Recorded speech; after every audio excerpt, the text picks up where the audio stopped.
Conference 2 as part of the Visayas Islands Visual Arts Exhibition and Conference. We are celebrating 30 years, no, of its existence in the Visayas, one of the oldest artist-run biennials in the Philippines. So just a backgrounder for our audience that are just new to this conference who attended. VIVA ExCon is a Visayas-wide biennial which was started by the group Black Artists in Asia in Bacolod City, and whose hosting has since then toured the Visayan Islands every 2 years without fail. It has become an effective artist-centered blueprint with which other like initiatives have been patterned after. It was the main goal of Viva ExCon to celebrate Visayan art by bridging the islands of the Visayas so as to provide a venue to facilitate dialogues, interaction, networking, and cultural exchanges, thus addressing fundamental and relevant issues among visual art communities and related stakeholders. Having accomplished such goals in the 30 years of its existence, it now looks towards the future in ways that can best contribute to the development of the communities it serves. Given the reality, our reality now with the pandemic, the limitation imposed by necessary precautionary measures and impact of such to the mindset of artists and cultural workers, Viva ExCon 2020 and 2020 extending towards 2021 has recalibrated the festival design to engage creative spirits in a virtual dynamics that is interactive, online, and will bring together the creative community so as to rise to the challenge of the times. Our objectives are to empower local art practices to be relevant to the challenges of the changing times, to explore opportunities for collaboration and forging of resources among sectors of the community, to respond to art-related issues proactively, and to design a preferred future for the artist community. Dasun, the theme Dasun, or What Now, is in keeping with future studies which postulates possible, probable, and preferable futures and the worldviews and myths that underlie them. What Now seeks to understand the context and circumstance of the art community in relation to the sectors of the community it coexists with, what is likely to continue, and what could plausibly change. Part of the creative initiative is to seek a systematic and pattern-based understanding of the past and present, promote inclusivity, and determine the likelihood of future events and trends so as to better respond with alternatives towards a much preferred future. The virtual conferences has started last November 2020 and will continue until October 2021.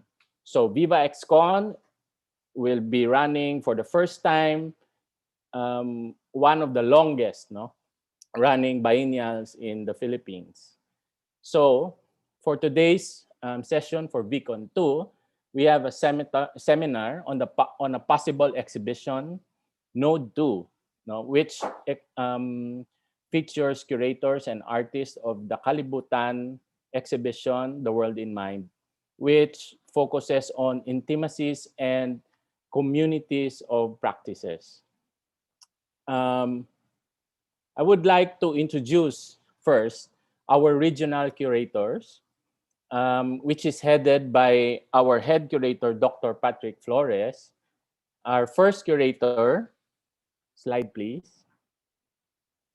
Our first curator is Maria Taniguchi, coming from representing Region 7. Maria's works encompasses painting, sculpture, video, and installation. Her practices investigate space and time along with social and historical contexts. Her series of untitled brick paintings is an ongoing series that had been initiated in 2008. Each painting consists of seemingly countless rectangular cells, each one outlined by hand with graphite and filled with gray and black tones. The painstaking process creates a subtle yet complex pattern on the surface. These paintings develop in various extents, most of them reaching meters in size. The constructive structure embodies architectural elements, resulting in the paintings themselves manifesting as monumental existences within the space.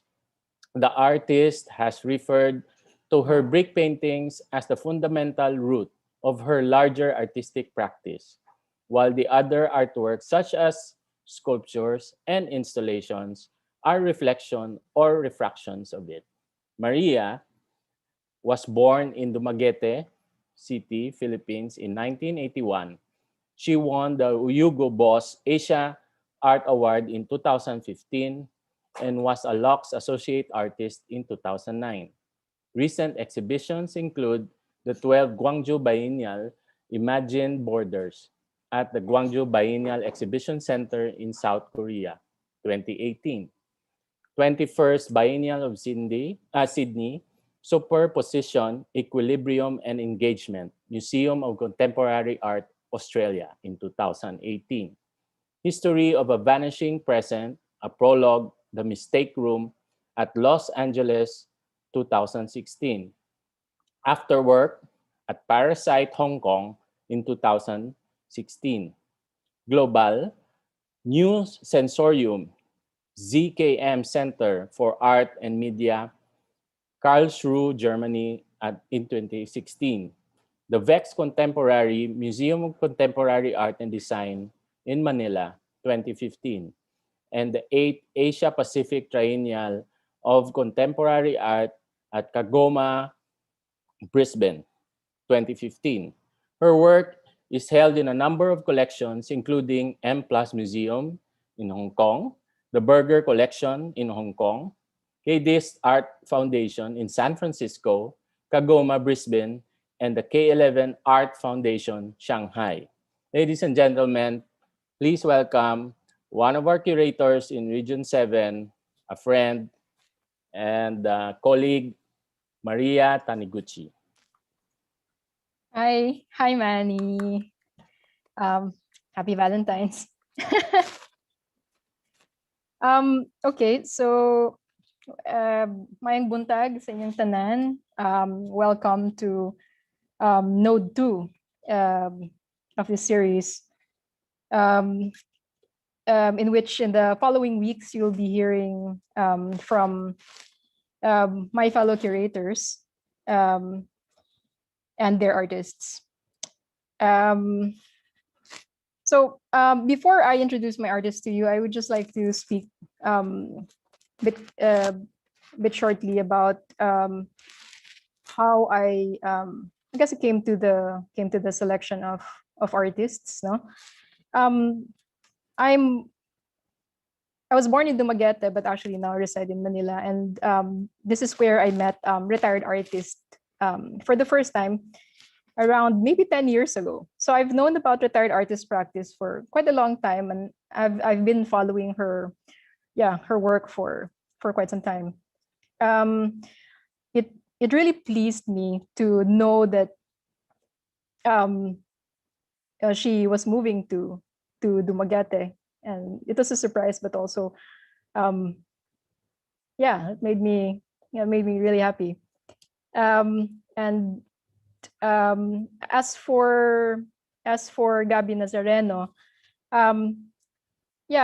I've seen her work around in exhibitions, particularly in Vargas, in an exhibition that was curated by, I believe it was Patrick Flores. And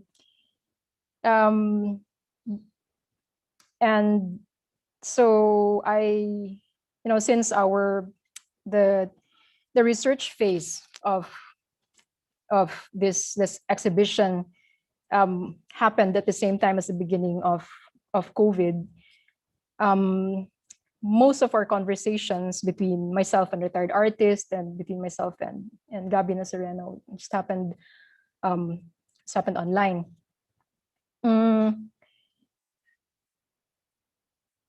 I think what was important to me was I really wanted to work with them, but I also wanted them to, have have a very good kind of takeaways from the project. For example, I wanted to offer something in return for them working with me through these interesting but also very difficult and challenging times. And I think, whether for Gabi Nasarena, whether it was a chance to kind of rethink, through her practice, like kind of create new materialities for a series of work that she'd been working on, that she wants to show and that she will tell you about later. And or for the kind of the chance to rethink this long-running body of work that she has been working on since the 90s, but to sort of rethink it, revisit it through maybe the internet or through these times wherein it's kind of social interaction is very much challenged, and knowing that social interaction is very much part of the work that she would like to present in Viva. So next slide, please. I think at this point, I'm going to introduce the first artist that we will be conversing with. So Gabi Nasarena is an artist from Bohol. She finished her studies in mass communication in the University of the Philippines, Cebu, before going on to complete a BFA in studio arts from the University of the Philippines, Diliman, where she was awarded the 2017 Dominador Castañeda Award for Outstanding Thesis. In 2020, she had a solo exhibition called Where Are We at the National Commission for Culture and Arts Gallery. Among her recent group exhibitions are Living Earth, Philippine Contemporary Art, Pinto International at the Musica Arte Cultura Milan in 2019, Casting Stones into Still Water at Mindset Art Center, Taipei in 2018, Close Quarters at Vinyl on Vinyl, Makati in 2018, Attachments at Tinao Art Gallery, Makati in 2017. Gabi Nasarena is concerned with erasure. Her large graphite on-canvas works are fulfilled when participants rub out the drawing's details with an eraser. The precision of her penciled lines is matched against the determination and muscle of erasure, until shapes and lines of portraits, private rooms, and empty patios scatter, but never quite disappearing from the surface. Nazarena's recent solo exhibition was prematurely closed by the announcement of the national lockdown.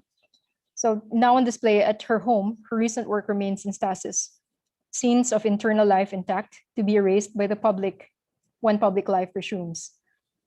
For VIVA ExCon 2020 and with the attendant pandemic, she expands a series of large-scale drawings on canvas of imagined scenes of convergence, plazas, terminals, and basketball courts.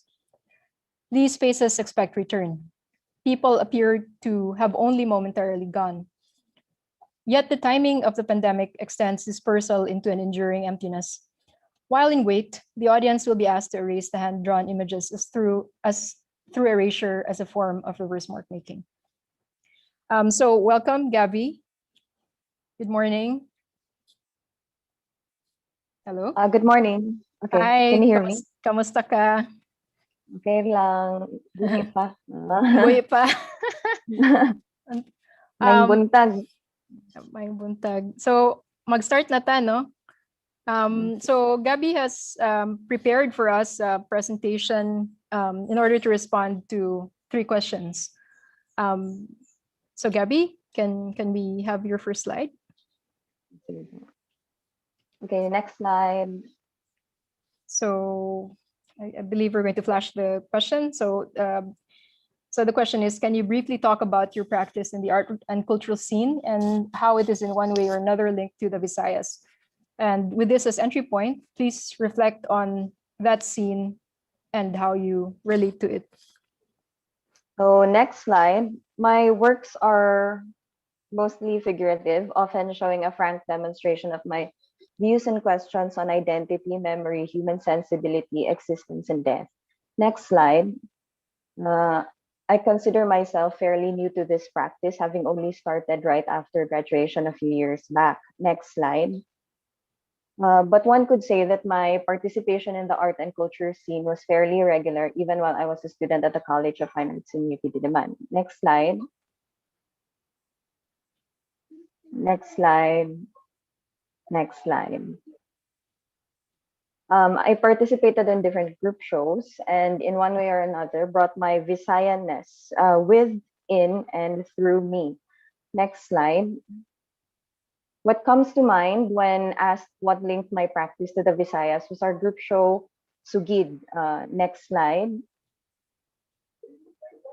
Next slide. It was exhibited at the NCCA Gallery, and all the works there were by Boholano or Bulanon artists. Once And again, we're yung based off of sugid, Gab, sorry. Can you, Sugid. for the benefit of our audience, can you translate once again yung sugid? Marag, di na ako marag Like to surge, dili sugid, marag mo, but Okay. I'm not an expert in my language, so I'd have to ask. Neither am I. I am. It was so there. The exhibit was by Bolanon artists, and they were based off of stories we grew up with that were from or about Bohol. Next slide. Another group show in 2020 that I was also part of was one at the art fair, wherein all artists were from the Visayas. I think that's where I met the guys from Solitario Cinco, which will be introduced later. And then the show title was Giatay. I love the takeoff point so much because the word itself and the endless opportunities it opened for us artists to visually present it to the art scene in Manila. Giatay is like what paano It ba? can mean Do so you have an English an word? expression. This is like an expression, no? Okay. Giatay. Okay.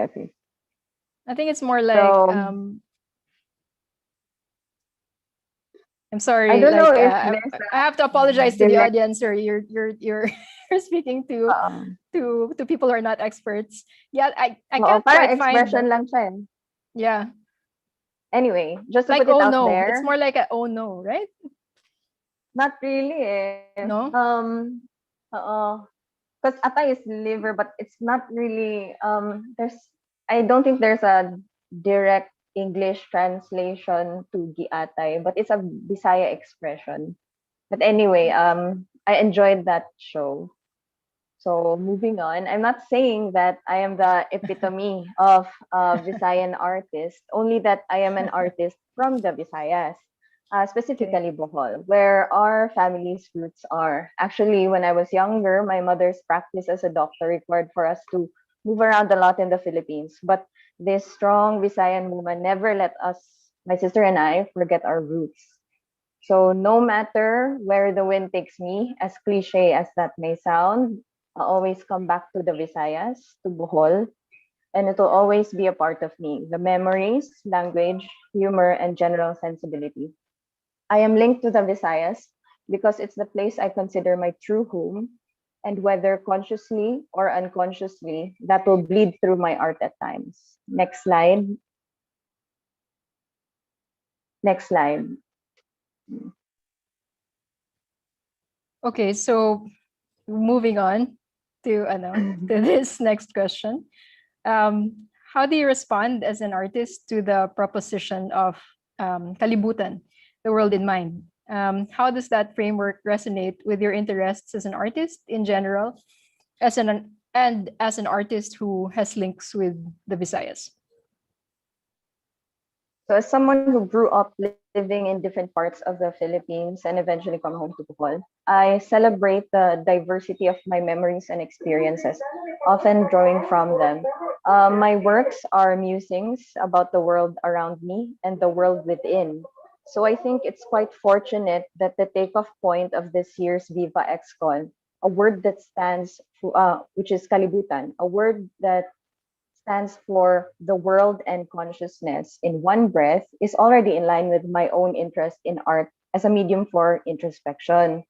Now, with the pandemic having been a catalyst to my speedy return home, the situation with COVID amplified my own introspective monologue on the common themes in my art: identity, memory, human sensibility, existence, and death. Next slide. So, I consider most of my interests as process based and performative, sometimes inviting the viewer to a visual dialogue. Next slide. At least that's what happened during my recent solo show, Where Are We, at the NCCA Gallery last March 2020, before the national lockdown was declared. Next slide. Next slide.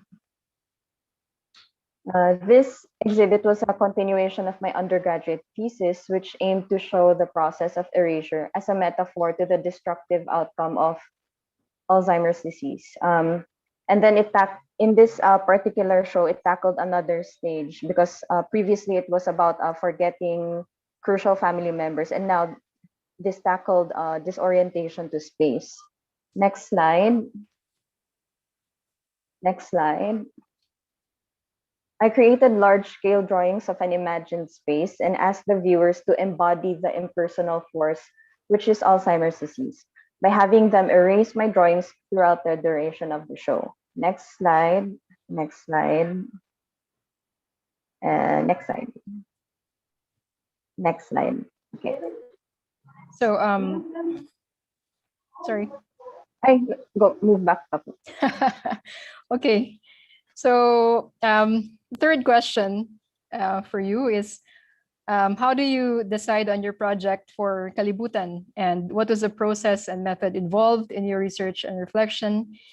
And can you give us a glimpse of your proposal? So in the past few years, I've been creating large-scale drawings and using graphite pencils, and I've been continuing the exploration of my thesis work on erasure. I've since delved into the performative application, the additive and/or subtractive techniques of erasure, fascinated by the parallels of the concept of creation and destruction with life and death. My works embrace the entropic force of erasure as a productive act, breaking but not ultimately destroying my fascination for figures. So for Viva ExCon, my idea was that any place is essentially an ongoing palimpsest. So structures are built, destroyed, and replaced by new structures, regardless of human intent. A place is marked through the passage of time by elements both living and non-living, whether intentionally or unintentionally. Humans have a penchant for marking and unmarking spaces in which we pass by, frequent or occupied. With the pandemic drawing us all inward, the outside world is yet again changed by the sudden drop of human traffic. So I wanted to focus on that.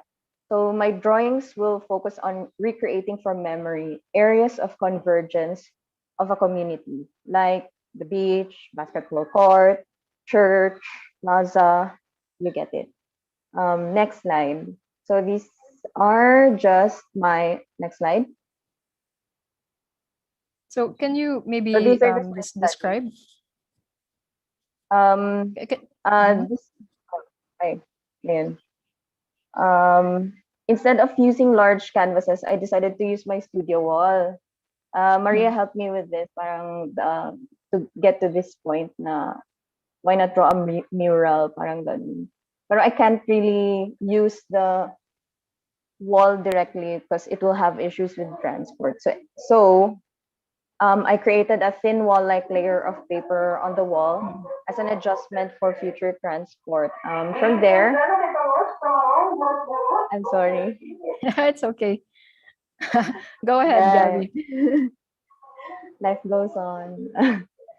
So, ayun, from there, I'll make a series of layered graphite drawings. So previously, I proposed na individual drawings sila. Pero because of the limit sa space, I decided to layer. What do you mean? What do you mean layer? So what are you layering? The torn up pieces. Tama ba? Parang it's just an exploration of the idea of a palimpsest in connection to erasure. So a palimpsest is you draw and then you erase. It's a repetitive process. So that's what I'll do for VIVA ExCon. And then the drawings will be loosely based on places from my own province where a bustling crowd always seems to be. Then the documentation of the work takes a viewer outside the confines of home and invites them to walk down a series of drawings of a collective old life. So I can't really invite people anymore because it's not yet safe. The numbers have gone up here from 79 to 119, so that's going to be tricky. So I'm going to have to simulate. I'm going to have to stand in for being the stranger to my work again. So you're going to be a stranger in your home, where I presume you're making these pieces, di ba? Yeah. Yes, I'm going to pretend. So, quote unquote, I'm going to try to make it impersonal by blindfolding myself and touching the work. I mean, so that it won't be so like I won't be too biased with the approach on what to destroy, what to erase, like that.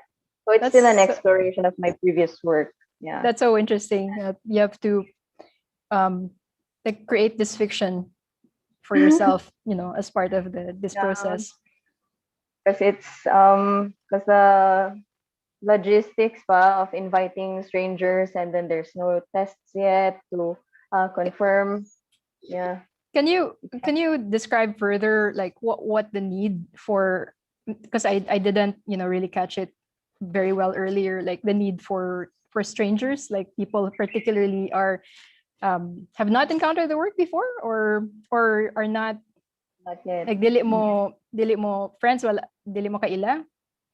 Yeah, supposedly that was the I wanted that to happen, but it's not safe. And then if you propose that to a family of doctors, they'll definitely say no.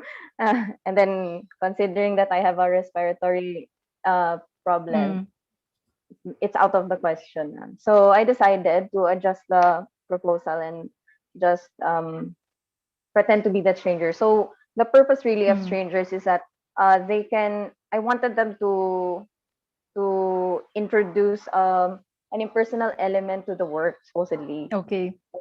Yeah.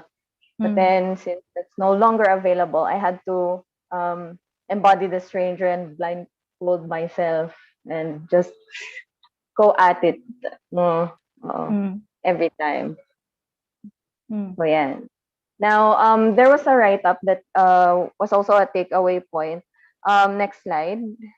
Next slide. These are just the materials. I'm really using paper lang and pencil. Next slide. So that's the wall that I'll be drawing on. I've already, that was before it was covered by the paper. And then that's where I'll be drawing till the end. So anyway, from so there. Yung paper directly on the wall, di mo i-collage siya or? No, there's like a protective layer para when I peel it off, it'll so be easier to transport. Okay. So it's going to be like a semi translucent layer. Something like that. It's like the onion skin of a wall. Parang ganun. Okay. That's so interesting. So I had to make these adjustments because we're living in strange times. And then it's not so easy na to ayun. So back to the erasure has become a form of reverse mark making. There's this article in New Media Caucus entitled "The Aesthetics of Erasure," which really inspired this proposal. It said that erasure is often associated with modernist gestures of destruction that repudiate the notion of two-dimensional canvas as a representational space, or that embrace entropic forces as productive. It goes on to say that these forms of destruction are often spectacular, performative, and blatantly set against the museal desire to preserve. Tapos erasure in the form of excision, correction, or modification has a long history as an artistic strategy of mark making. Now, this idea and the endless cycle of disruption to place presented through drawing and erasure informs my proposed body of work. So basically, that's it. I'm quite curious myself to see the final output of this work after this repetitive cycle of drawing and erasing. All the while, I'll be documenting the changes to the image to show the viewer how the work arrived at the final output.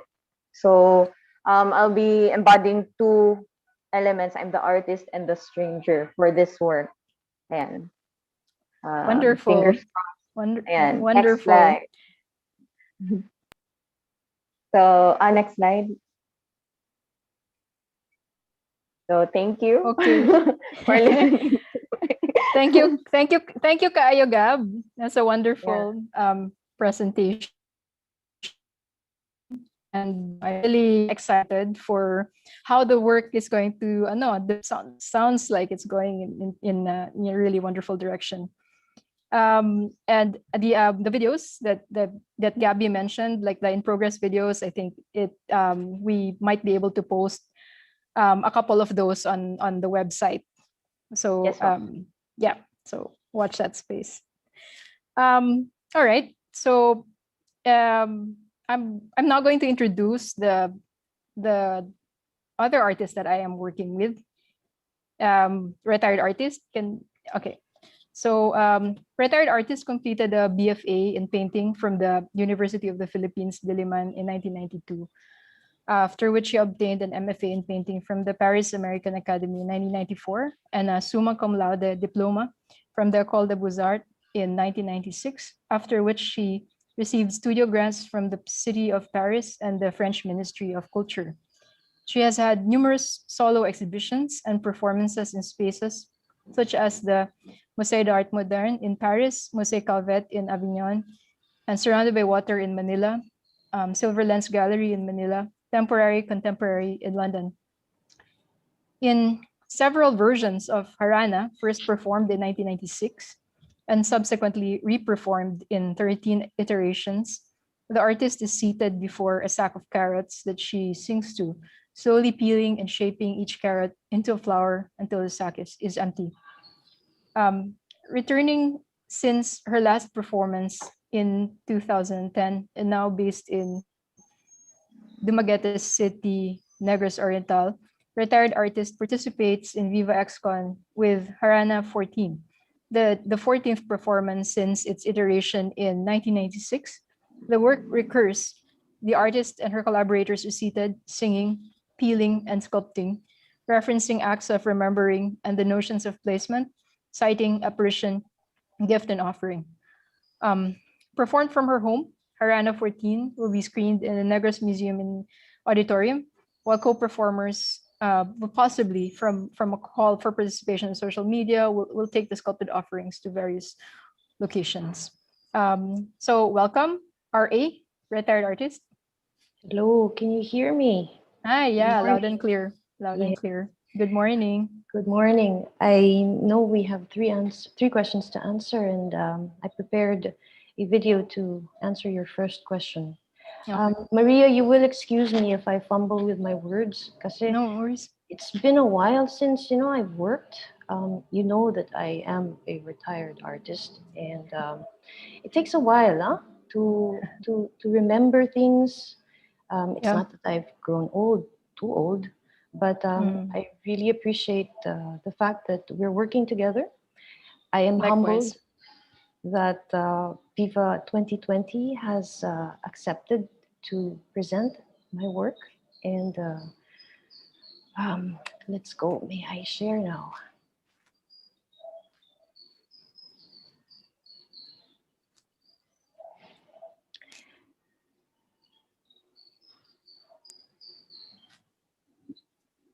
I will comment as we look through this video.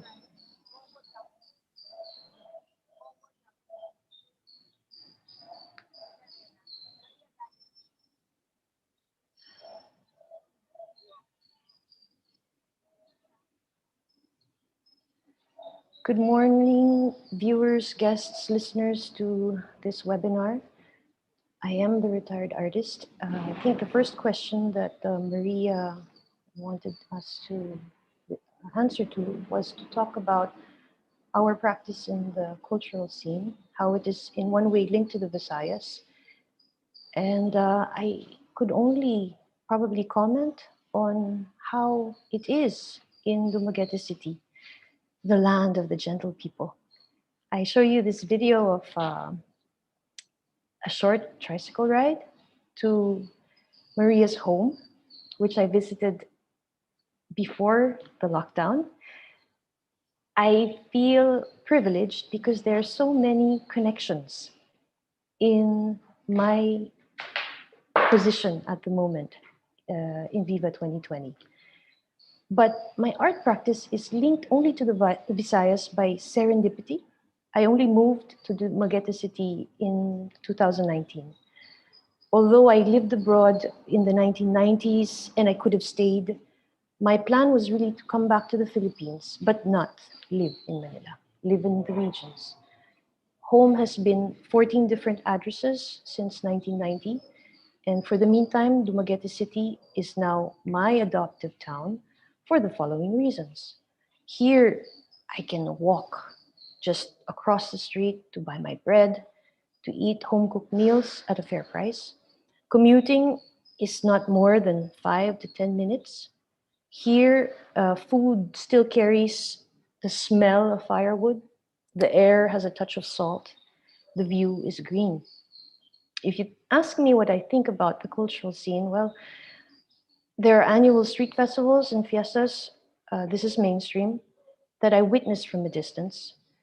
I am not Bisaya. I do not speak it. I was born in Antipolo, Rizal. I also listen to musical gigs played at seaside bars. I still, though, have to find an original flavor apart from the language. I once saw a harp player entertain public servants at the City Hall last Christmas in 2019. And it felt good, actually seeing him carry his harp, hauling it through the offices and then into a tricycle and going away. And I felt, wow, I met Santa Claus in Dumaguete as a harp player. But life has almost stopped for everyone, especially in the performing arts since March 2020. Only clandestine food stalls and barber shops continue to thrive. However, in a city of 130,000 people with more than 5 major universities, I still cannot understand why there's a lack of proper bookstores other than book sale. There's a book hoarder's bodega somewhere in the middle of town, but it doesn't appear to bother anyone, you know? If such is the case, then perhaps creative writers and those who love books in Negros have no reason to complain under extended quarantine. If there were already no proper spaces or bookstores to look for material to visit, then there's less reason to worry about that now for those who are in the literary arts. But for the visual arts, there are already so very few spaces to show your work. Most of these spaces, however, are hybrid and they offer services such as art classes, framing, or food, because these spaces are in other contexts.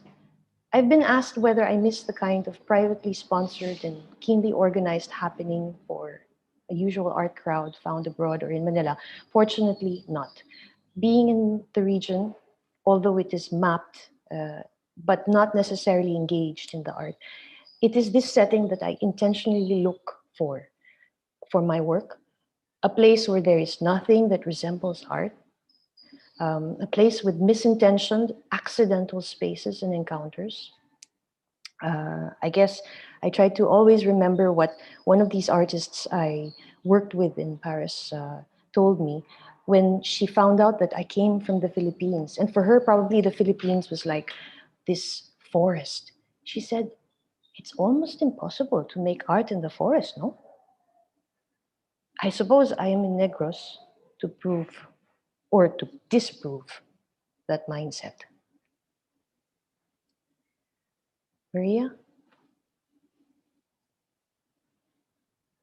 Sorry. Thank you, Sandra. Should we? You're not at my house yet. Should we move to the Sure, second we question? should.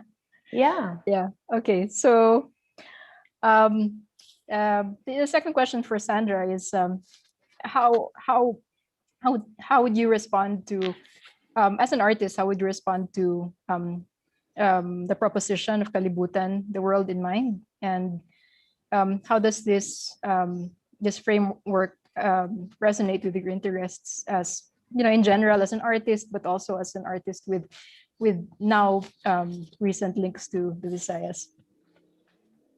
Reflecting on this framework, it helps me trace back engagements I've made over time as an artist, as a woman of a certain age, a spouse, a mother, cultural worker. I was once a director. I've held so many different sense roles in life, but definitely this proposal, Kalibutan, means it allows me to engage again with the world. Allow me to walk you through some key moments of the series that I am preparing for Harano 14. In a way, this will answer the third question, which is, can we get a glimpse of what Harano 14 will be for Viva 2020? Backgrounder will be the first one, which was in 1996. And this pretty much is just simply a conversation with myself. There are three elements at work here, and you clearly see a temporary shelter. That's one. And there are carrots on the bottom of the screen. I'm sorry for the bad quality of the photo. As I said, it's been a while and I've been looking through so much files, and you will have to understand that I am somebody who's gone through the transition from the analog to the digital stage. So this is definitely just some poorly scanned photo on Kodak paper. So the carrots are on the bottom, and I think Maria has already explained pretty much this performance. The third element in the performance, which you do not see through the picture, is a voice. Pretty much I'm singing an obscure hymn in Latin. I mean, sorry, yeah? you could explain it again. I mean, it would be nice to hear from you. I gave a very poor explanation of the performance. So if you don't mind, RA. Okay. Well, I am inside this temporary shelter. I chose not to be inside the exhibition space. So you can see that I'm in the middle of a hallway. And I have a sack of carrots with me, which I little by little sculpt. And when they come out at the bottom of that shelter, they already are sculpted into flowers. To accompany me in this meditative activity, I am singing Assumpta Est Maria, which is something that I know from my childhood and by memory. I feel that I have a lot of links with Gabi when she talks about memory and creating a fiction, So this was actually the result of a workshop that I had experienced under Marina Brownwood. She may have been a great influence in her work, yes, but I found that her work as a performer was introspective, maybe too introspective for comfort. No? So I was grappling at the time in 1996 with this idea of palabas, which in Filipino could be defined in two ways. On the one hand, it's an outward manifestation. We can understand it as showing off. No? On the other, it can be only just probably understood, palabas, as an outgoing movement, outward going movement, which is why I find that the gesture of me transforming the carrot into a flower and then offering it to the audience is key. this was my way of coming out from a very introspective understanding of performance to an extrovert position. In succeeding performances, I incorporated the community at large, no, and opened up to different relationships that I could create between myself and the audience, but also between the work and myself. So by actually very shortly afterwards, I created Harana 5, where you can see these pictures pretty much show that there is an installation. There's a bowl of carrots on the lower left. At times during the exhibition, there are people joining in this workshop of sculpting the carrots into flowers. And then on the right side, top photo, you see a group of people who are learning to sing the hymn that I sing during this performance. There are elements which accompany this work, that is the recording of the song or instructions of how to be able to do this. So pretty much I was able to move this work from a simply stage-like object to a, well, at the time it was still very young, but people will probably use the word relational object. However, this was key. If you can see, this is an ad, like many ads that you will see in free newspapers, or still today, you can post an ad that says anything that you'd like to. And I made a call for people to attend workshops for free. So basically, this was a method to be able to call those strangers, just like Gabi needs strangers to come into the work and transform it. So here I want myself as an artist not to focus on the object or the final output, which is the performance, but actually the process of arriving at that object. So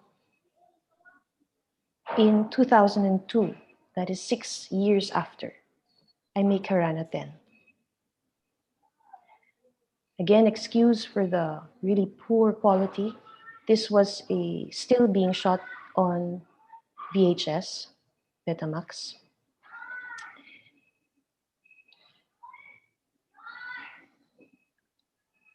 Basically, this is a performance at the end of a wedding where I cut up my dress and I've translated the same performance without using the same material, but still having the 3 elements that are key: a temporary shelter, something to share, and the song.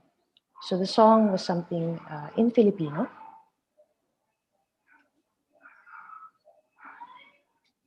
And basically, without much ado, the audience I had were my guests for my wedding.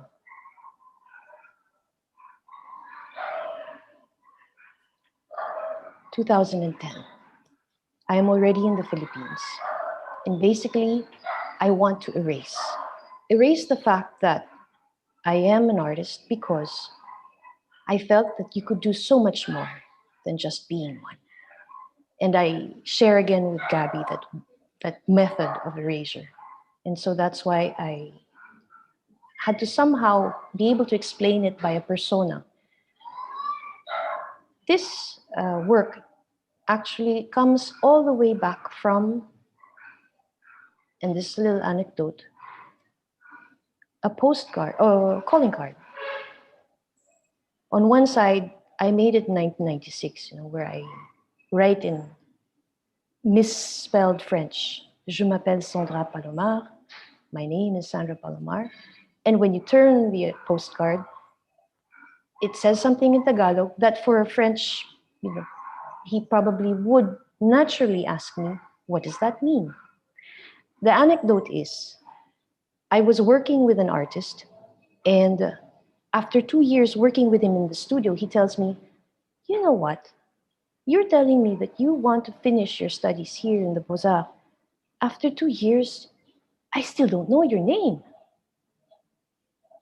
I know that you come from the Philippines, and I think, isn't the Philippines a very religious society, community? But he doesn't even know my name. I wanted to graduate, actually. I was itching to leave the school. So I made this calling card for him. And basically, the calling card for retired artists is the continuation of that. So again, for that exhibition, I had to put ads out because I had conversations with the same artist who told me that he didn't know me 10 years ago. And he had a proposition that I staged in my show in Mo space. And basically, you will hear an audio, no? Which is, again, comes from my archive.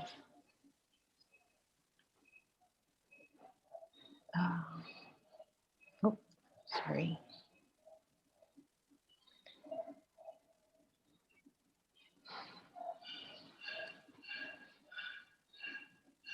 Sorry, I'm looking for the...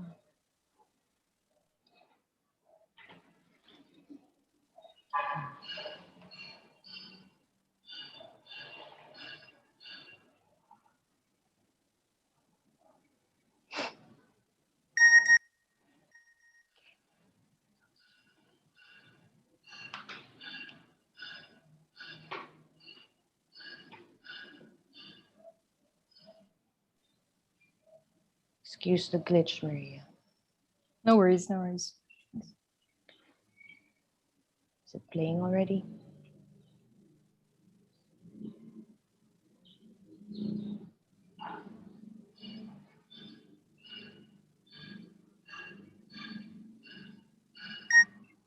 Yeah. So the ad pretty much was inviting people to create their ideal family. So this is actually a work of this artist that I worked with in France. And what I did pretty much was just to be a mediator where I staged this work in the exhibition space. And pretty much what I was doing was I was explaining what should be done. I didn't know how people would react, but I got response. People would text and they would ask.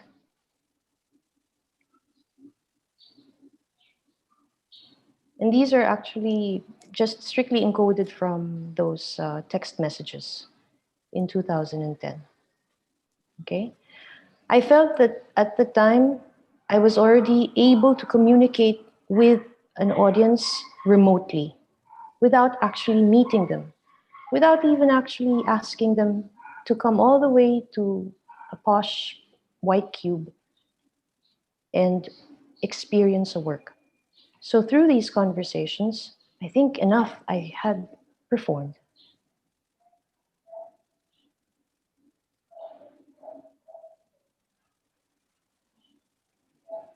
Maria, we can probably go to the last question. No.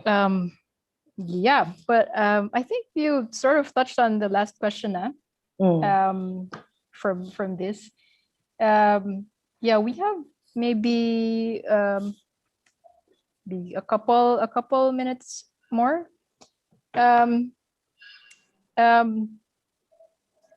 So how did you? Well, the last question is meant to ask you, like, how did you decide on this project? But maybe we should ask how do you decide in the iterations, like, because this is a long running body of work, like, oh, how do you decide when to come out with the next iteration? I mean, what are the conditions? Pretty much the conditions are very normal life. Okay? And right now, if you ask me to tell you how am I researching this, I am not. I am just living my life daily. And if I may uh, give just a little story, when I was coming back to the Philippines, that same artist that I made the first calling card for couldn't understand why I was going back to the Philippines. He was wondering, is there art there? In the early 2000s, nobody could understand, why would you go back to an island like the Philippines? And I told him, you know, uh, if there is art there, then I would rather do it in a place where perhaps I didn't question place. A lot of artists ask this existential question of place, and I think early in in the webinars, even our guests were asking, "What is Visayan art?" This question of place, and I was always asking myself, "Why do I have to be in Europe? Why do I have to be abroad? Or why am I in Europe? Or why am I abroad?" So I pretty much just feel that I challenged myself and by living. And perhaps it was a challenge to go to the regions because this is where there was perhaps, this lack of artfulness. Mm. So I said, well, if art doesn't work, which probably hasn't because I don't have a gallery, I've talked to a few galleries about my work, but they haven't really picked up. And I've put my work my work has been put on auction. And the next auction that happened, nobody wanted anymore. I've played with the market pretty much. I've worked with the market as well by supporting. Yeah, the first exhibition of yours that I saw after you, I think this is right after you came back, I think was actually in it's a gallery that I now work with in Silver Lens. Mhm. Yes. So the beautiful picture of David Nidalia. Ah, yes, yes, yes. And yeah, I tell myself that if art didn't work, then perhaps I would farm. And basically, that's what the work is going to be all about. I will have to grow my own carrots this time. And I'm starting. All right. Thank you. Thank you, Sandra. Thank you so much for your very generous presentation. More later in the Q&A. Okay. But perhaps now I should pass on the microphone to my fellow curator for Region 7, Mr. Jay Hore. Jay, I'm going to read your biography now.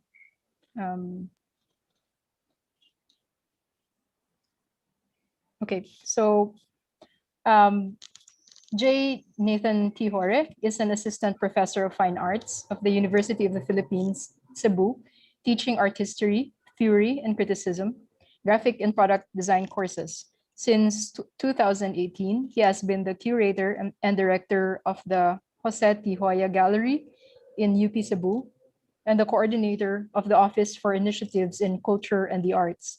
He finished his fine arts undergraduate degree from the University of San Carlos in Cebu City and worked as a publication designer for the international publishing house Author Solutions from 2011 to 2013. He completed his MA Art Studies, Art Theory and Criticism from the University of the Philippines, Diliman, with a thesis on the life and times of the Cebuano muralist Raimundo Francia and his extant ceiling paintings in the heritage churches of Cebu and Bohol. As a curator and researcher, his interest includes Cebuano art and design history, contemporary art and design practices in Cebu, Philippine Baroque art, queer art, and issues in heritage conservation.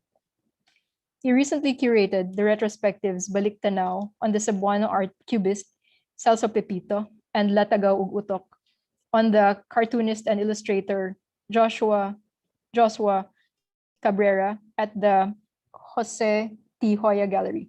He curated for Frida Gallery in Bacolod the show Descendants on select queer artists in the Visayas. He was also part of the 2018 Curatorial Development Workshop organized by the Philippine Contemporary Art Network and the Japan Foundation at the UP Vargas Museum, where he curated the exhibition Humble Objects, which interrogates contemporary design practices in Cebu. So, Jay? Hello. Magandang buntag, Jay.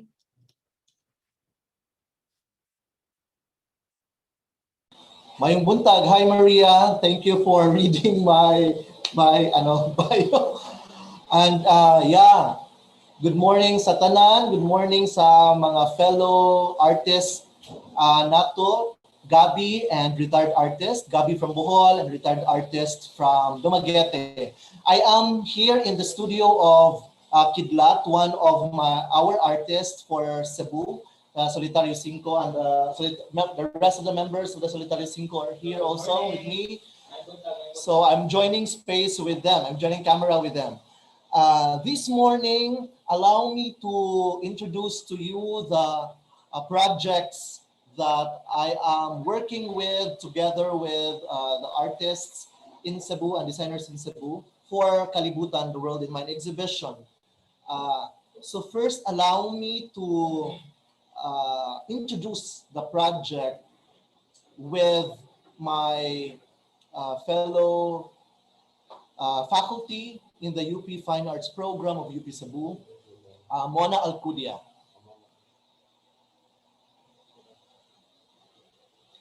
So Mona is a multidisciplinary designer focusing on design research and critical storytelling. After receiving her bachelor's degree in industrial design from UP Cebu, she designed extensively in the furniture and home accessories industry through Hive, a design collective under the creative direction of Kenneth Cobonque. She finished her MA in contextual design from Design Academy Eindhoven in the Netherlands. After receiving a fellowship from the UP system, she is an assistant professor and program coordinator of the product design program of UP Cebu, or the UP College of Communication, Art and Design, and she is also our manager of the Fab Lab UP Cebu. Mona is interested in nonlinear narratives surrounding craft industries and emerging technologies, decoloniality, pop and internet culture, and the evolving dynamics between the digital and the traditional. Her contribution to Kalibutan, the World in Mind, is an iteration of her master's thesis focused on the peacock chair, an ubiquitous furniture piece originating from the handiwork of prisoners in the Philippines that has circulated in the export industry and popular culture. So everyone, please, let's welcome Mona for her presentation. Hi, good morning, Jay. Hi, Mo. Hello, hello. Okay, so give me a second. Kamusta mong tanan diha? Say hi to the boys. Morning, guys. Okay, so give me a second so I can share my screen and then, okay. Preparing, Mo, I'll start to read the first question.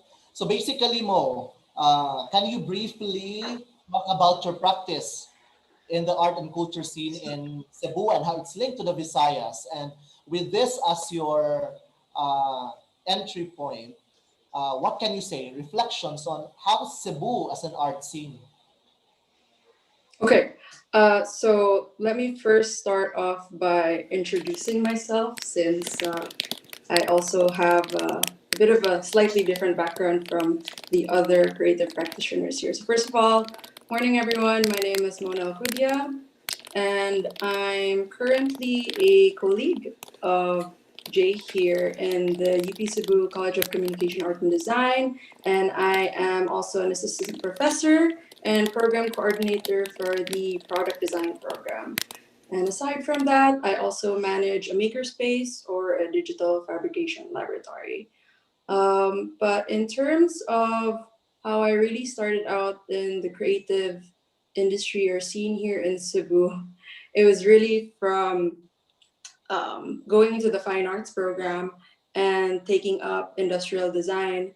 And so something a lot of people know about Cebu is that it is heavily focused on its furniture industry in terms of the furniture industry in terms of the creative practice here. So of course, when you think of furniture design in Cebu, people automatically think of Kenneth Cabonbes. So he's one of my mentors. He was one of my professors in college, and I went on to intern from him and eventually work with him under the design collective Hive. So I got a really interesting opportunity to work with a lot of traditional craftsmen in terms of different weaving techniques and working with different indigenous materials, since this is a bit of a niche practice that this design collective really wanted to work with. So like indigenous materials that you could really find in Cebu or the Philippines. And so working in that furniture and home accessories company for like several years, like 45 years, and really seeing this the importance of the export industry to Cebu, especially in the Philippine economy.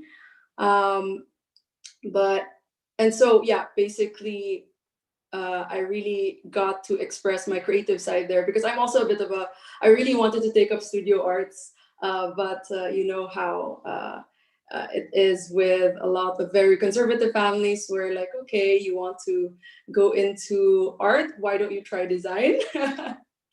And so I got to really express my own frustrations into something tangible that my family would understand, which is of course like product design or this kind of field. But aside from my professional practice in design, I was actively involved in the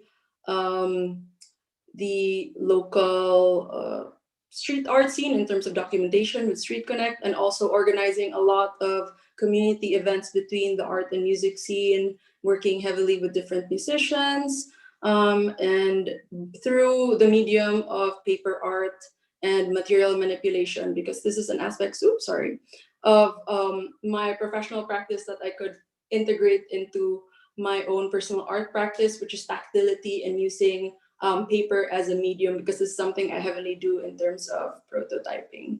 So yeah, that's so far what my life has been as a designer and artist in Cebu.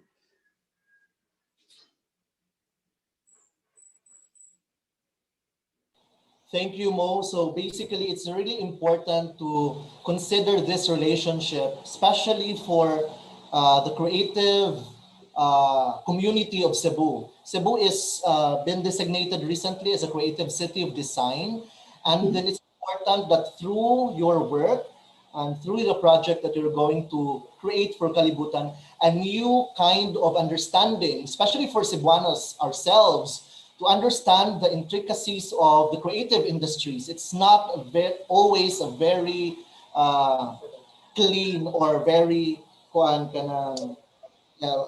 beautiful notion of the creative industries and the creative economy. And there are layers that we need to unpack and to understand. And I think you are the right person, Mo, to bring us into this discourse between design, creativity, Cebu and the world, export market, and all of these things into the Kalibutan, the World in Mind exhibition. And I think your positionality as a designer in part of the creative industries field, and you who went out to study from a distance in Europe and looking back at Cebu, and so naakay different perspectives at looking at our design industry in Cebu.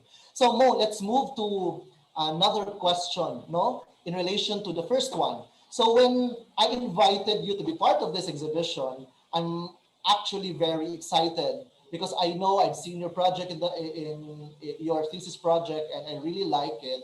And what I have in mind, I want you to share this project to the Filipinos, to Cebuanos, and to bring it home. So when you think of Kalibutan, the world in mind, the proposition that we gave to you, so what was your initial response, and how do you the framework resonate with your interest in bringing this back home? So when you think of the Kalibutan, the world in mind, so how do you respond to it in terms of your practice, in terms of what you can actually contribute through your work? Thank you, Mo.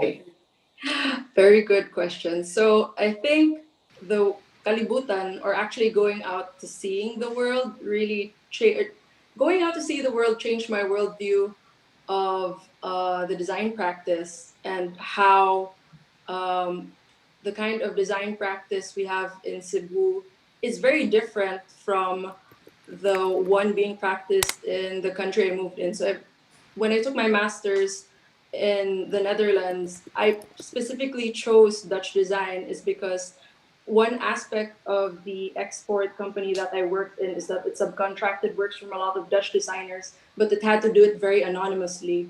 And so this idea of anonymous labor, while it highlights, like, you know, the creativity of our artisans, why does it have to be something that's constantly hidden? And so it was something that that intrigued me. There was like a tension there that I really wanted to explore. And so this is something, this secret, and also like this certain kind of quality to Dutch design that I wanted to explore, is why I really wanted to go study in this specific design school, Design Academy Eindhoven.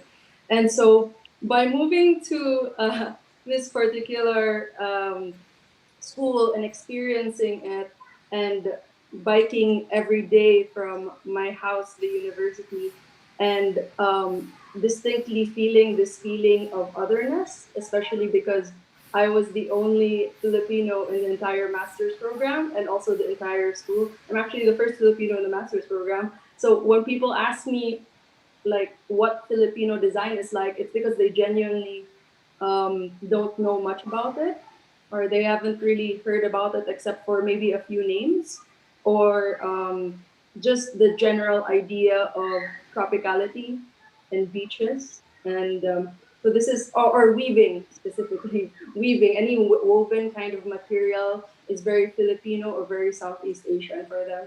And so this idea of otherness like permeated my everyday experience, and it eventually leaked into my own creative practice.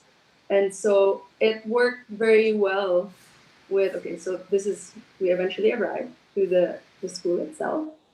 Within this school, they had a particular, like every school has a school of thought that it subscribes to.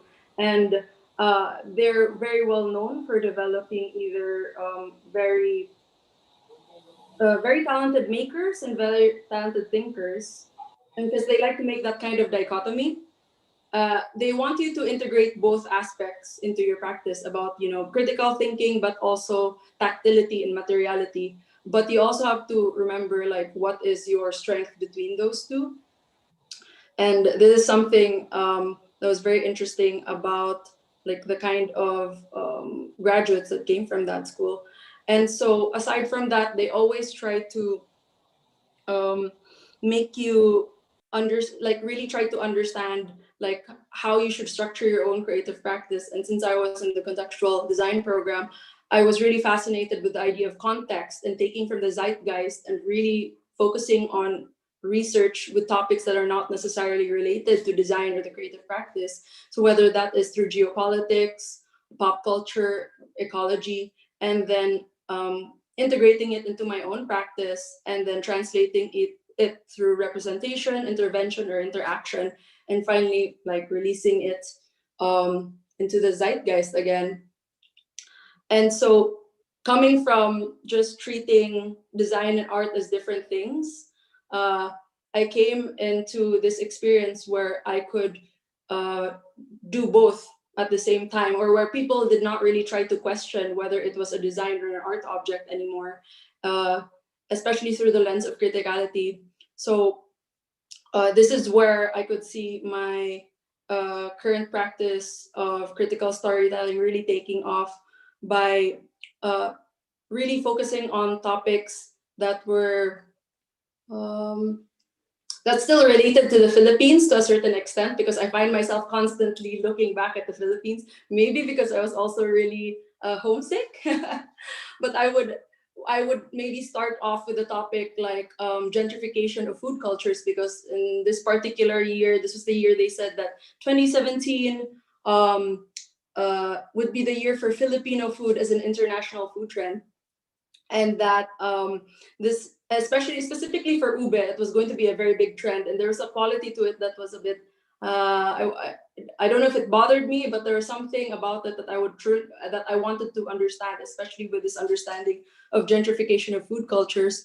And so this led to a research project that eventually into designing a whole recipe in order to create an idea of artificial food trends. And so this is where I tried to mix the Filipino ube with Dutch stroke waffles, and trying to create an artificial food trend by making simultaneous pop-ups in the city of Eindhoven and the city of Cebu as well. So I would try to sell both of these this artificial food trend with both of those cities to, better understand what it means to gentrify a whole food culture. Another topic that I still somehow, like from a topic like water filtration, I ended up looking back to the Philippines, was in my experience in the floating university in Berlin, where we had to deal with the futures of water. And so looking at the idea of water filtration, I look back to my own experience of when I went to an all-girls school, and we were asked to donate our hair because there was an oil spill in Tanyon Strait. And so one way that people could get involved was actually taking all of these girls' hairs, putting it in Tanyan Strait and absorbing all of the water.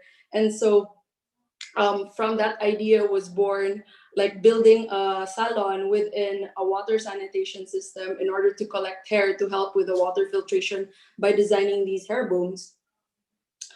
And finally really cementing my direction in towards things that are kind of politically related was a project that was commissioned by the city of The Hague for the Peace and Justice Project with the International Criminal Court that was, of course, we all know is based in the Netherlands.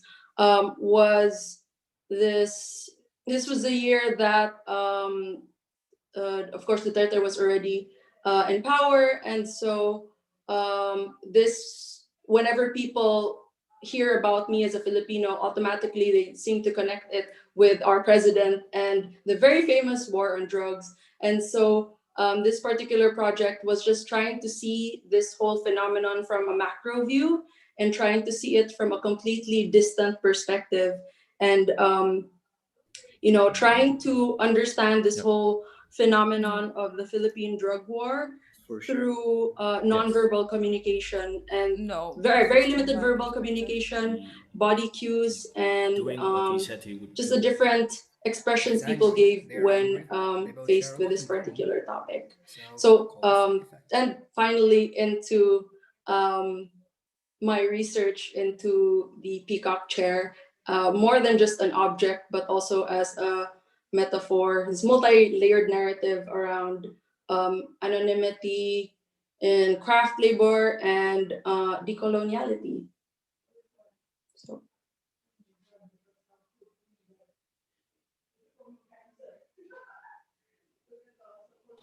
So thank you very much for showing us the different projects that you've done in the past, Mo. And then I know that it was all of this approach, all of these projects allowed you to, especially if you were in Netherlands and you were far from home and you were alone as the lone Filipino student, And then that has allowed you to create a kind of lens to look at our scene here in Cebu.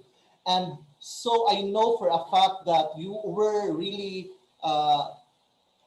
trying very hard to come up with a project that could address the problems and some issues that we have here in Cebu. And when we were talking, kada mangumusta ko nimo, we begin to talk about your projects there, and then you tried to you shared to me your directions for your thesis, and you begin to talk about the peacock chair. And simultaneously, we were also actually doing the same kind of research, like me for my Humble Objects project, and you for the peacock chair. Yeah.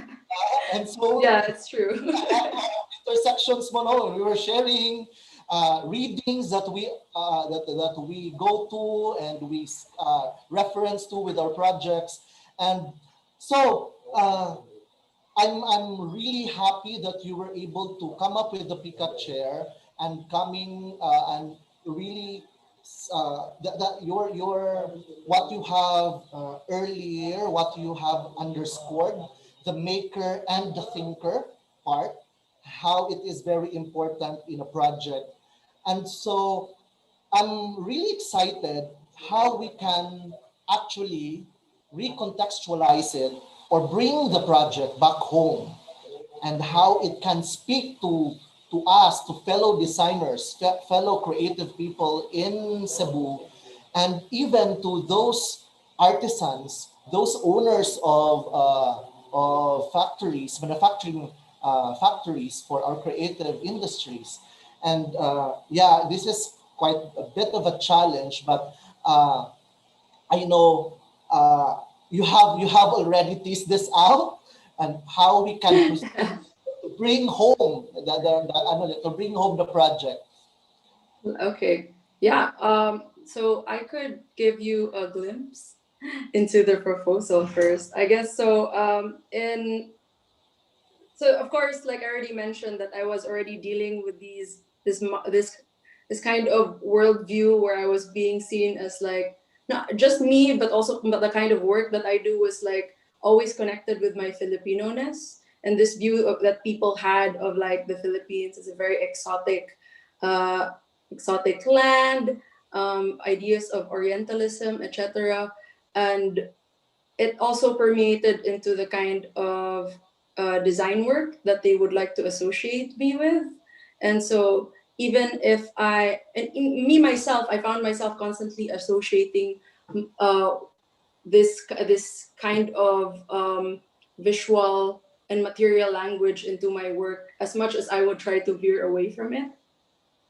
And so um, by looking back into the peacock chair, this this chair that I've been quite familiar with in the kind of work that I do. It's like a lot of people are also familiar with this chair as a pop culture icon, because you see it a lot on music albums, on with a lot of imagery across the internet as a very Instagrammable piece. Um, I realized that not a lot of people also know like the dark undertones that it has, where it is. It originated as a handiwork of prisoners in the Bilibid jail in the Philippines, and the reason why it's so famous is that it was often exported specifically to LA, where there are Hollywood studios present there, and so it would be constantly used as a prop in movies. That's why you see it everywhere, and so I looked at using the peacock chair as a metaphor for the anonymity and labor, sorry, in order to investigate the evolving nature of transparency and authenticity in the increasingly globalized world of product manufacturing.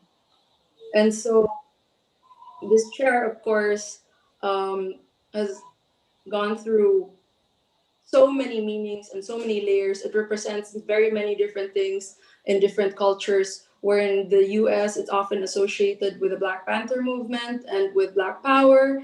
And in Europe, it represents exoticism.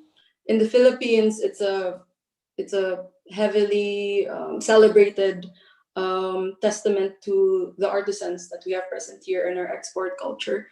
But when I was looking at these different identities that the chair had, I wanted to see how I could reclaim the chair as a Filipino designer myself, especially in the context that I was in, where I was starting to associate myself with this chair as a highly exoticized identity.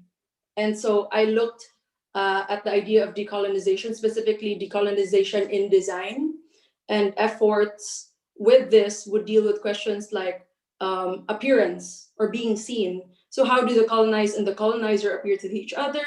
How can the colonized have the right to look, the right to be seen, the right to appear? And so what would happen if the appearance itself is decolonized? And so that was the general idea, that the question that I wanted to work with, like, how do I explore the otherness present in the chair, and how do I make this chair appear? And so I wanted to build this chair as in order to embrace its exotic nature, I wanted to make it a hyper exotic object. So I went around different secondhand shops in Eindhoven, and there's so many of these shops called Amazing Oriental. They still use the word Oriental a lot. And so I would take every woven object, it didn't matter where it came from, and I would take everything apart in order to weave it all back again into one giant object. And so it was a bit of an uncomfortable experience to even like make assumptions about where these things came from. But that was part of the experience itself, not just in the object that I would eventually make, but the process of making, the discomfort that I personally felt in taking it apart and weaving it again, but also sitting in this chair of hyper exoticism. And so aside from the chair itself, I wanted it to be a full experience, especially with the amount of imagery and videos that I had managed to collect in the process of my research. And so in order to continue creating a hyper exotic environment, I wanted to make it an immersive experience through actually rebuilding a cliche experience of being in the Philippines. And I use this through the medium of karaoke. And so, and I even had to explain to the how Filipino karaoke is very different from the karaoke that is how, whereas here we can actually perceive victories karaoke for ourselves at the side of the road.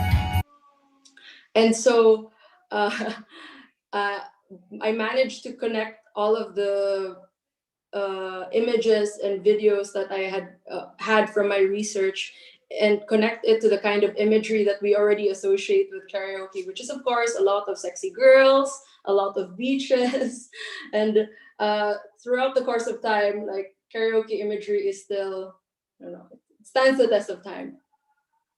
And so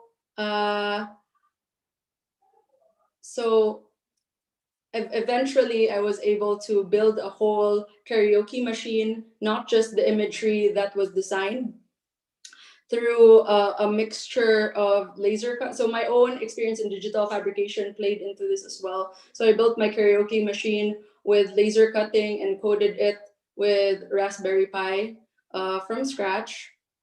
And so of course, an aspect also, of the karaoke that I designed was not just the imagery, but the songs itself, where I also used fairly famous songs that you would associate with tropicality, like Kokomo, for example, and change some of the lyrics to reflect sentiments of decoloniality.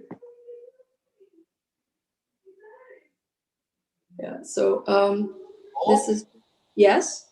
Yeah. So this project, so the components that you have created for this project in Netherlands, basically you have to bring this into the project. Yes. So, sorry, what was that again? Yeah. Sige mo. Sorry, I didn't catch your question, Jay. This look, the components, we will have a karaoke component to the Kalibutan project. Yes. So this is something that I have to. So I am reaching the point where it is going to be translated into the local context, so the Filipino or Visayan context. Because of course, that context was very much meant for a Dutch audience, where it was meant to also give them a level of discomfort and humor all in one. But localizing it is a completely different story, because I would be basically, what was that, preaching to the choir to a certain extent. And so I have to continue to explore different ways that I would translate it into this context, whether through it is through localizing the process by continuing to build the actual chair, or working with the different ways that I could still continue to build this chair, the layered idea of a chair, or would the chair have to be present, continue to be present, or is it just the idea of the chair, or mainly focusing on the karaoke element? Yes. I think these three possible directions is really interesting to look into. And Mo, for the interest of time, I think we will just share through the website some of the processes and explorations that you're going to do for the project. And so for the rest of our viewers, our participants here, keep in touch and follow Mona's project with the incremental release of the processes and updates of Mona's project through the website of VIVA or through the Facebook page of VIVA. So Mo, salamat kayo for the... Thank you, Jay. Thank you so much. Yeah, sorry. Let's continue to work on this. Yeah. Okay. Yeah. So to complete the artists for Central Visayas, allow me to introduce to you the next project. Also, artists coming from based in Cebu. So I'm here with the studio of Solitario 5. So allow me to read a short history of the collective. So Solitario 5 is a Cebu-based art collective and the studio of visual artists Mark Anthony Copino or Kidlat, John Viloria Narc, Sebastian De Quinia Payanes, Bastinood, and Chris Emmanuel Bahadi. So guys, can you say hi to our participants through Zoom? The collective was first formed in 2015 as Asylum 38, originally with street artists Marco Pino Soica and Wendell Remonde. The group helped transform the streets of the city into creative spaces for personal work and social commentaries. Mark Anthony Copino, popularly known as Kidlat, is a contemporary stencil artist based in Cebu City. John Viloria, si Mark ni, si John Viloria is a Cebuano architect and visual artist born in San Jose del Monte, Bulacan, and raised in Cebu City. Sebastian Baste de Quinia Pianes III, or Bastinood, is a painter, graphic designer, and digital illustrator. So Baste studied in the Fine Arts program at UP Cebu, where he started exploring concepts and issues in Philippine culture and society. Chris Emmanuel Bahade is a visual artist concerned with the temporality and materiality in art. So Chris, he was born in Luzon, spent his childhood years in Mindanao, and moved to the Visayas when he studied in the Fine Arts program of UP Cebu. For Kalibutan, the World in Mind, Solitario 5 explores the condition of Cebu City during the pandemic through technologies of surveillance and strategies of improvisation. So, ladies and gentlemen, allow me to introduce to you our Solitario 5, one of the artist collective participating for the Kalibutan exhibition. Okay, so they will share. Hello everyone, I'm Mark.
You see, Mark. Continue. Okay. So yeah, so that's what we did for us to communicate with an audience and to bring our ideas to a larger audience. We did street art, and in some way we flourished the art scene. Uh, yeah. Okay. Yeah. Say, can you share screen, Mark?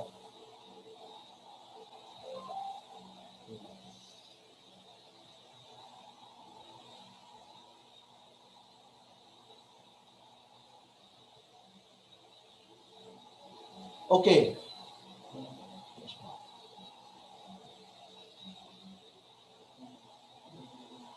Okay. So once again, dapat yung next mo.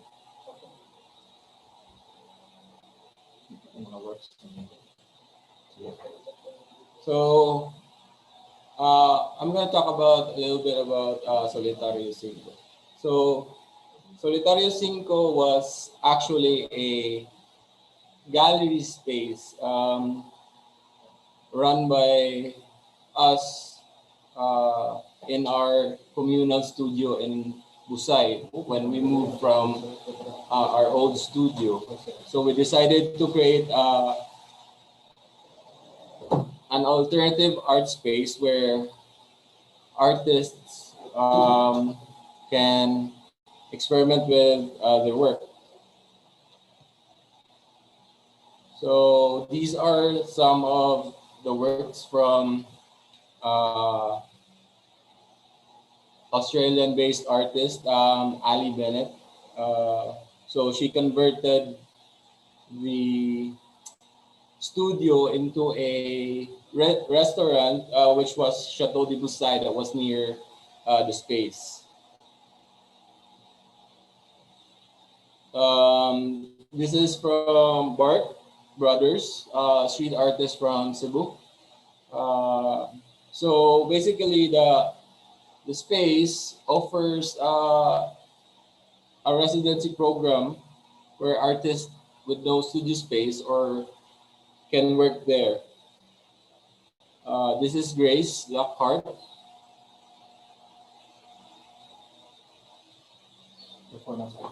Performance artist. She's into cloth.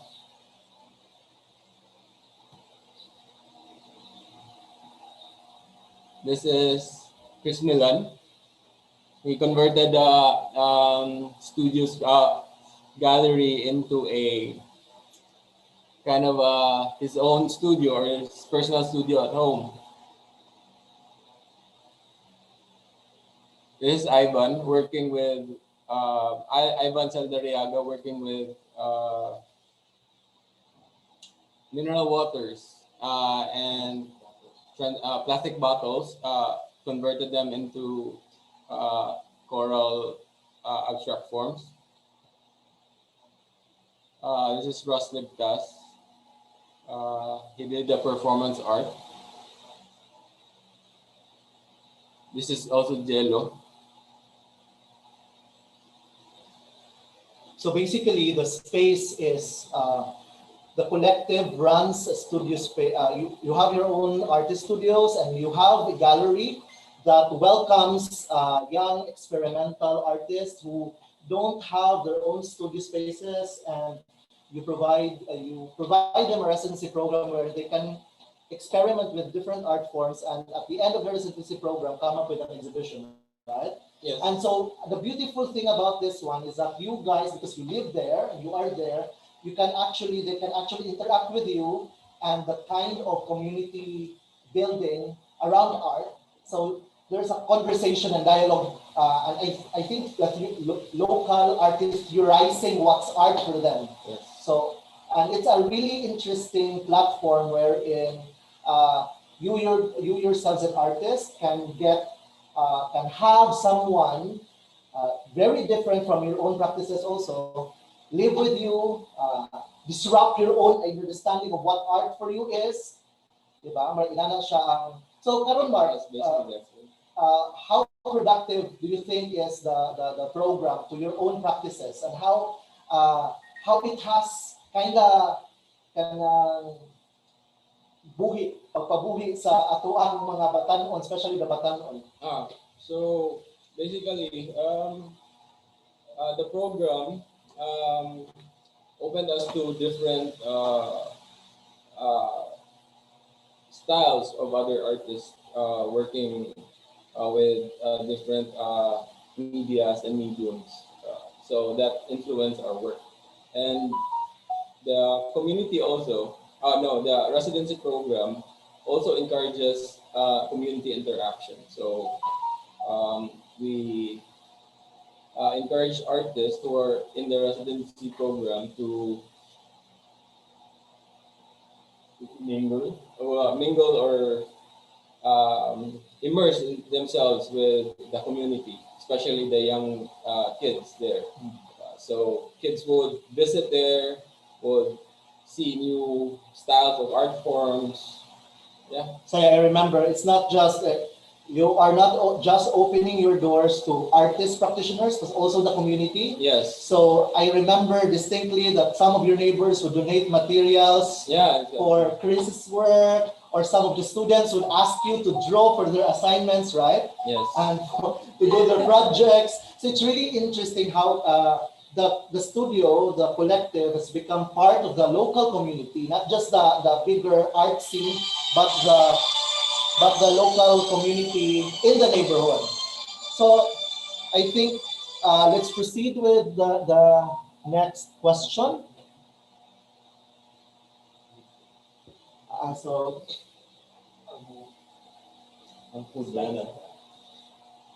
So let's run through.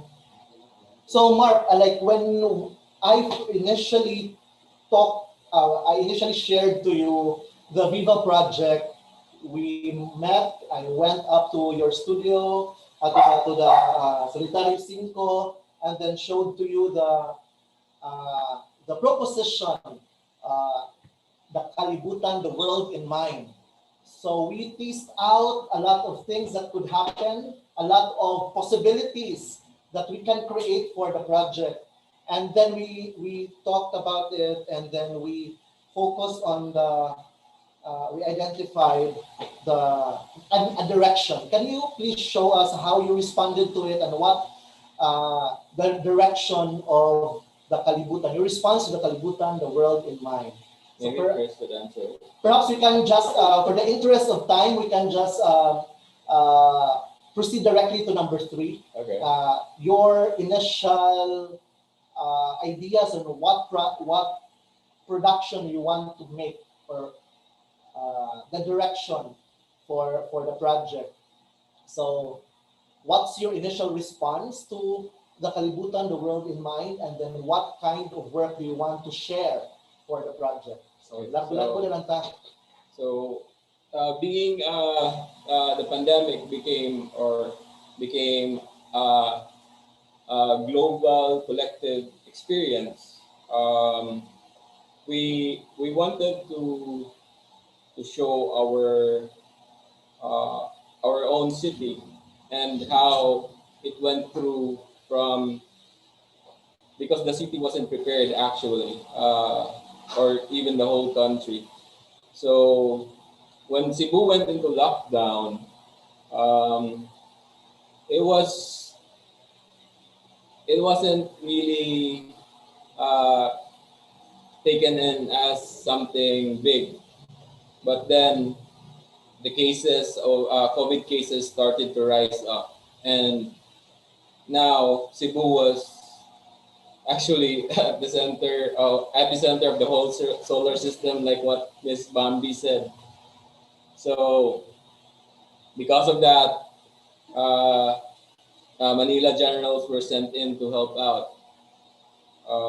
So there was an aerial survey that they did, which gave Cebuanos a different perspective of their community. So it showed a ticking time bomb was there. It was the cluster or the high density population within certain areas of Cebu. So these are just shots taken from Google Earth. So this is Barangay Mambaling, right? Yeah, this is from Barangay Mambaling. So it addressed how highly dense populated areas in Cebu were one of the major reasons for the rise of COVID cases because of lack of sanitation, dense population. So with that, we came up with kind of like connections in a way. So to add elements to what we were planning to do. So we had the QR code, which was now utilized by most people, especially in accessing malls or other locations to to input information. Yeah, give out personal information. So we likened that with the signature stamps from Chinese signature stamps. So we juxtaposed it. So we came up with the idea of creating a street art or using street art to give the community within certain areas a different perspective of their location or community. So this is in Barangay Mambaling. So we plan to put the plan is to take an aerial shot using a drone to recreate the same aerial surveillance that the generals did back when they went here. So, and superimposing it with a QR code, which would, in a way, go to a website which would give out information regarding population and number of cases and all that. So this is in Barangay Luz, which was one of the barangays who was hard hit by the pandemic. So basically, the QR code will allow you to access, or anyone to access, since now we've been using that technology already. So anyone can access it, and we can put. The plan is to put like stories behind the website, documentation of the project, maybe some insights for the people there who lived there through the pandemic, how life was for them. So after we finished with the on-site here in Cebu, there's a plan to create a bigger piece on a building, perhaps maybe in our district, a big wall, or in Bacolod, to bring the work there, to create that map or aerial map of Cebu where strategic locations were hit by the pandemic. Yeah. So yeah, thank you very much, Mark. I know you really worked hard for this. It's like very late to finish this one, but yeah, it's a good look into Cebu City, because I know, coming from your own personal experiences, I for one know that you are the right person who can actually do this, who can actually scrutinize the city, the fabric of the city, because your practice have allowed you to really navigate around. So to do this in the context of the pandemic, in the context of how the government look at the city, that the urban or urban population or urban space uh, against rural space, or how, for example, the project would tease out different layers of concerns, Yes. especially with urbanity, how it is to be a city, to live in a city. And you know, it's very complex and very complicated. And I think the project will give those who participate in it, who logs into the website, who takes the QR code, to a kind of a new reading, a new perspectives of how it is to live in a city through the project, no? Through your lens as collective. Yung sa inyo pag scrutinize ang difficulty of a city life, di ba? So I'm quite excited, and I'm quite happy to journey with you, to be part of this project, doing this the Kalibutan project. So it's the Kalibutan, which is the city, and with Mona, the Kalibutan from Cebu to the Netherlands and back to Cebu. So the projects really are important, and I think very important contribution of local artists to this greater discourse of how art is very much integral to community life, and integral to our kind of context now, especially with the pandemic, the virtual world, and all of these things. So I'll wrap up with that, and I thank you for your time. I thank you, Mona. I thank the rest of the artists who are here with us. Gabi, retired artist, and Maria, my co-curator for Central Visayas. Thank you very much for the extent of 10 minutes, but I think, and I think we have mga 10 yes, minutes ba, Jay, for Q&A? Or 10 or 15 minutes Q&A. We've been receiving some questions. Yeah, Maria. So can you you have received some questions? Yeah. So there's actually a question here for retired artists, and the question is like, why call yourself retired artist when you've just re-emerged? Hello. I think I've answered it by text. Are you able to read? Sorry. No.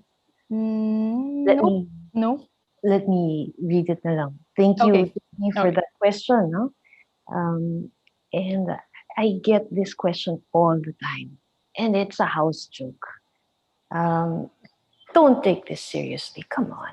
I mean, in 2010, the exhibition that I made, Conversations with a Retired Artist, had an exhibition text. Okay. At that time, I was thinking, okay, I will definitely get these questions. Have you gone mad? You know, if things will change, because I couldn't imagine that we would probably be making our own clothes, go back to barter system, the way that we're actually doing now a lot. You know. So here I wrote as an exhibition text, a guest asking me, have you gone mad? What about fashion? What about shopping? What about art? And then the retired artist says, that will all change. You'll be wearing second-hand clothes, and probably you'll have to make your own shoes at the communal shoemaking shop. Shopping will be a form of barter where you'll meet at communal marketplaces or arcades, huge flea markets at the heart of every neighborhood where money is obsolete. Art? What's that? And then the guest, I imagine, will say, so what do you do now that you're retired? Everything else. It's as simple as that. But art? And I ask the question again, what's that?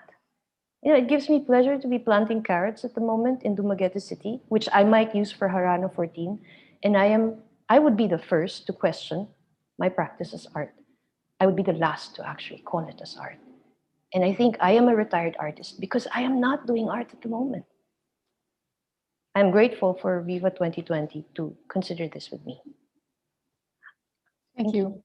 Thank you. Jay, napatay laing questions? Hello? Yes, hi. Yeah, there's a question for Mona actually. The question is, Mo, can you share to us your research process in developing design concepts and products? My process. Bro, kailangan webinar mo. Wait, in terms of product or like, I think it's very different if I'm doing like, there's like the very, straightforward design thinking method, like, okay, start with a problem. What are the many ways you can solve it? If it's like personal interest in design research, I usually just have to start off with, there are certain topics that I like to deal with humor a lot. And so humor and absurdity. So there are certain topics in the news that come up, etc. That if I find it, like, for example, like in Myanmar with the woman who was exercising in front of the coup d'etat, like that is absurd. And like that is something that like it's so strange to me. But then there's like it's only something that would happen because a pandemic occurred, right? And so like there are so many layers to it. So that starts a jump off point for me personally. Like this is something I would like to go into, and if I would like to translate into a research object or like an output, it would also deal with a level of humor and absurdity as well. Because like I think that makes a lot of things palatable if we can laugh about it and then we talk about it afterwards. I hope that answers the question. Or design thinking, post-its. Lots of post-its.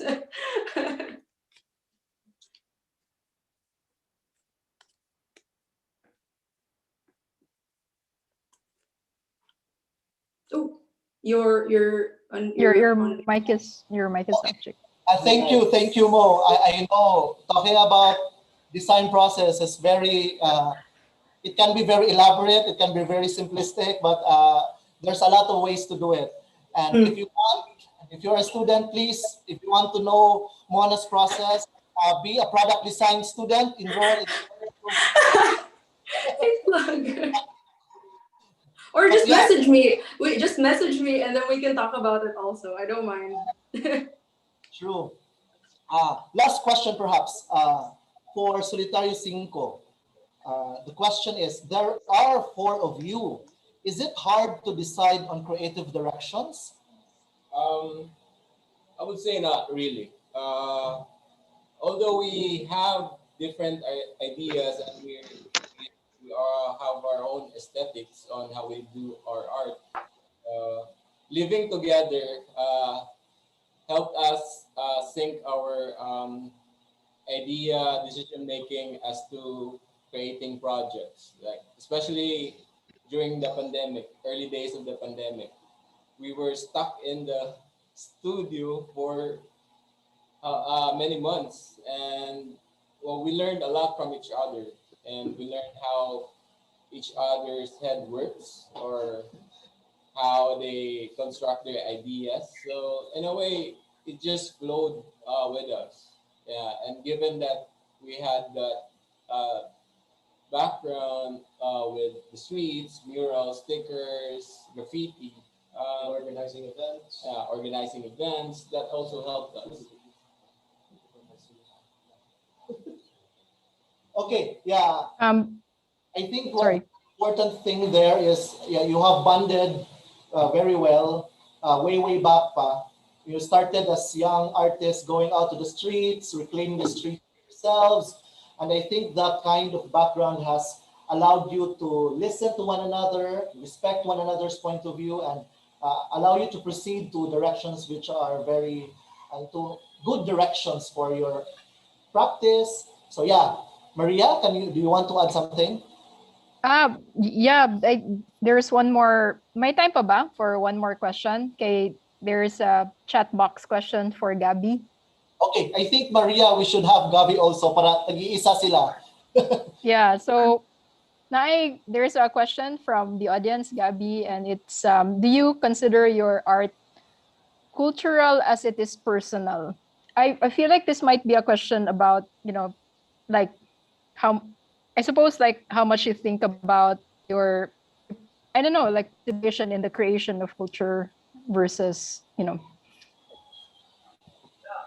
I think yung work ko more of personal, and then nagiging cultural na lang kasi na-add yung pagka-Visayan. Pero hindi siya yung main intention ng work. Okay. Short and sweet.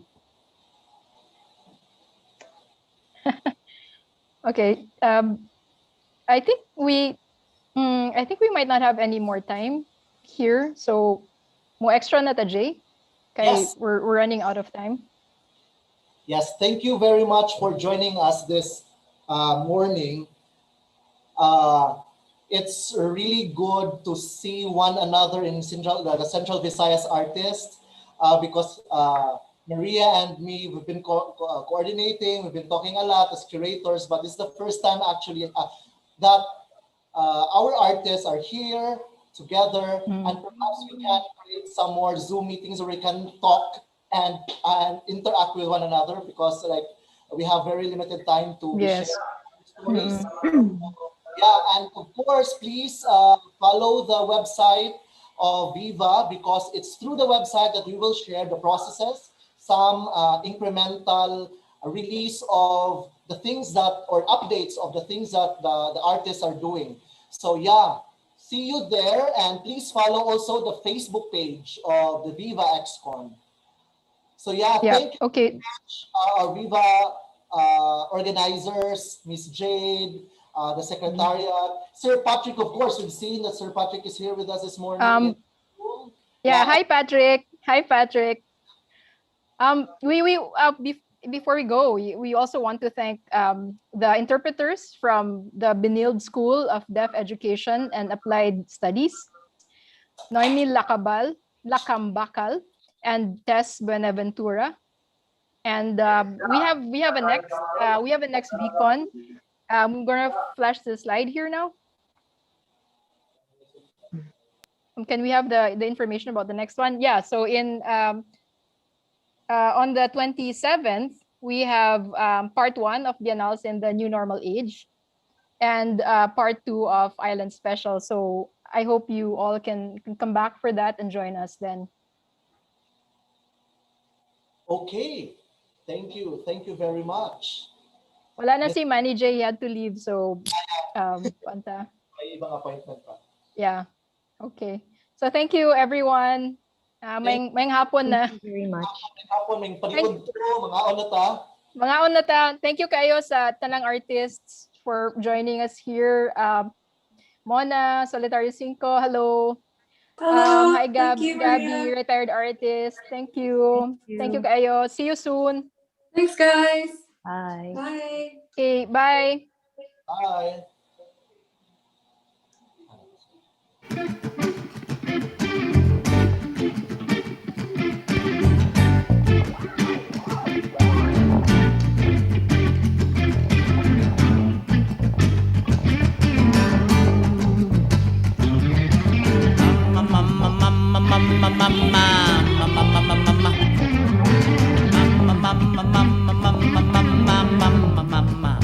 Hey, ang mga uwak gahulat sang akon kamatayon, dion na nga bag-uhon ang banas sang panglakaton. numanang madangtan sa pinili kong dalan. Kabay nga hindi pa ulihi ang tanan. Di nang mga sinya sa cross nga alagyan.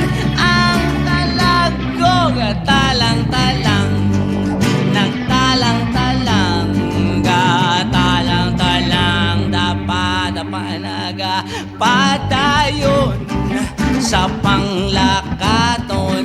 Uy iining mga bugat nga dalalon sa imo paminsaron kag balat tiyagon.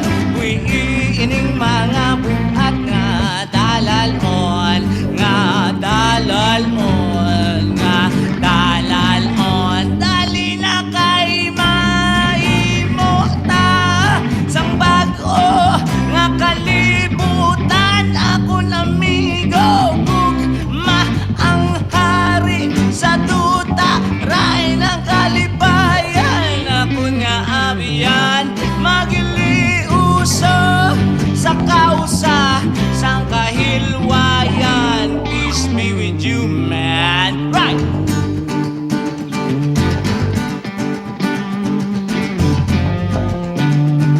Come on.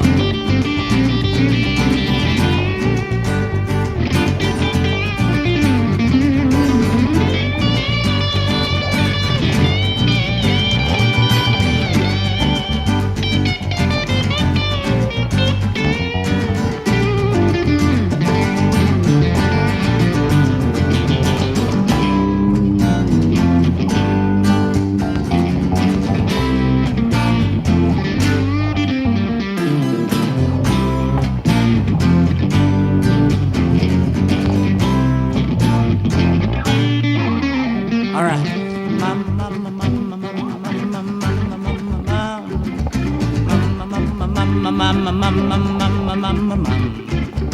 Yeah, pa pa pa pa. Yeah. All right. Feeling the blue. Yeah.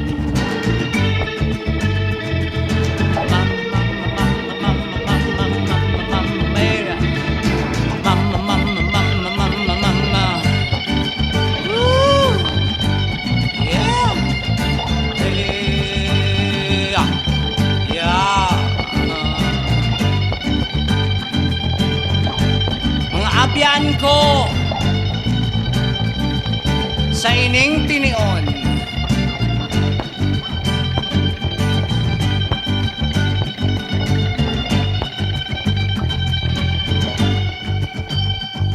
Ipabutyag sa katawhan ang imong nga nabalan. Ang kaalam ngaging bungkal sa kadutaan. Ipalapnag mo sa hangin ang unod sining sugilanon. Para mga tubang hangkat sang henerasyon. Tanga mga katawhan nagtuhaw sa kadutaan. Ibalik ta ang balanse sang kalibutan. Mahimo ta sang bag-o nga alagyan. Padulong sa promisa nga kadutaan. Ako namigo gugma ang hari sa duta ray ng kalibayan. Ako nga abiyon magiliusa sa kausa sang kahilwayan. Ang paghidait yara sa imo kag yara man sa amo.